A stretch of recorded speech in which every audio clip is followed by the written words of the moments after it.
Grabe! Akalain niyo ba naman Shih Tzu yung pinambayad sa akin ng client ko? Joke lang.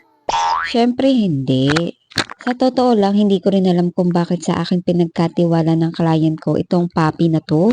Matagal ko na siyang client, lalong-lalo na yung kapatid niya. Pero hindi ko pa rin mawari kung bakit pinagkatiwala niya sa akin 'tong puppy niya. Ang nasa isip ko na lang, siguro malakas talaga ang instinct ng mga fur mommies. Alam na alam nila ang pakiramdam kapag ang tao pet lover. Hindi na ako magsasana all. Kasi kung alam niyo lang, dream dog ko talaga tong Shih Tzu. At hindi ako makapaniwala kasi as in, bigay lang talaga sa akin tong cute na puppy na 'to. Kaya hirap siyang basta na lang ibigay or ibenta yung mga puppies niya. Kaya ang ending, ikikip na lang niya. Ayun, ang dami-dami na nila. Siyempre, as a mom, mas gugustuhin mo naman mapunta sa tamang fur parents yung mga fur babies mo, 'di ba? Kung alam niyo lang kung gaano nakarami yung puppy niya.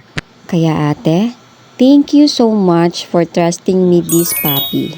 Papangako ko sa iyo na aalagaan ko to at mamahalin ko to ng bonggang-bongga. So, ayun lang mga ka-love love. Thank you dahil tinapos nyo tong video na to. And kung may suggestion kayo kung paano ba mapapalaki ng maayos itong si Luna my love. At kung paano ba mag-alaga ng ganitong puppy.